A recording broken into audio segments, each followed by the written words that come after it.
My name's Kristina Tanner, and I am a writer with the Moms Society by BoyMoms for BoyMoms. When Brooke asked me to come on the team as a writer, I was very excited because I have one son. He will be 7 later this week. His name is Roman. And one thing I have learned is that mothering boys is a whole different ballgame than mothering girls. You know, when I found out I was having a boy, I was a bit sad, to be honest, but I was only sad because I knew that if I was parenting a girl, I could do the girl thing. I already had a girl. I am a girl. I figured, I got this. 2 girls, me and the girls, I got this. And then sitting there in that little darkened room, the ultrasonographer told us that she saw the correct anatomy and that indeed we were going to have a boy. I don't think I was actually sad that I was having a boy. I think the root of it was I was sad because I had no clue what I was doing. And I'm a bit of a control freak, and that put me out of my element. You know, having a boy has taught me has brought out the areas in which I am incapable.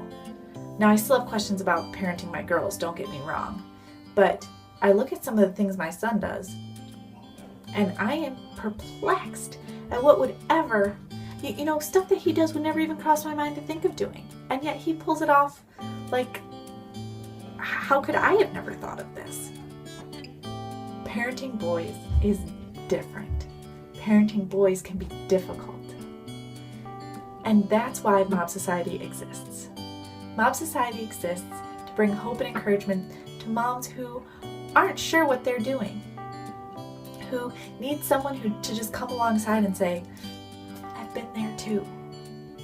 To say, it gets better. To say, it's okay. He just needs to sleep. It'll be better in the morning.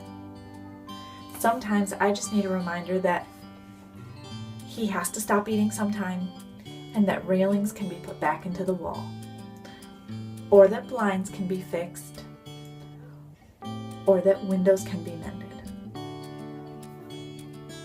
That's the biggest reason why I write here at Moms Society, is so that other moms out there, maybe they only have 1 boy, maybe they have 5 boys, but maybe they just need to hear that they're not alone.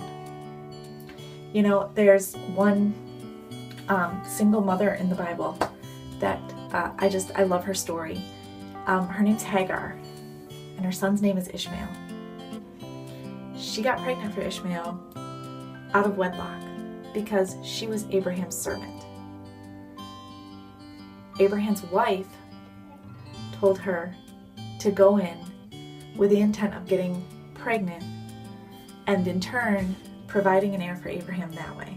Now we're talking biblical times culture, so the culture's a lot different than ours today. But anyways, she did that, became pregnant with Ishmael, and then Sarah hated her so much that she made Abraham send her away. And while she's in the desert and she's crying out to God because her son is starving, and she's actually removed her son from herself because she can't stand to look on his starving face any longer because she couldn't provide for him. And God provides for her. And she calls God. She renames God. Well, not renames, but she uses the term for God that means the God that sees. And you know, if nothing more, I'm here at Moms Society as a single mom with a son who's a hot mess most of the time. Me, not my son. Though he can make a hot mess. But that beside the point. For you to see a single mom who's a hot mess. But you know what? Not only do you see me, God sees me. And if I can just encourage one of you that God sees you too. You are not alone. And God, as well as the Moms Society, are here for you. Once again, my name is Kristina Tanner, and you can find me writing at themomsociety.com. Thanks so much. Have a great night.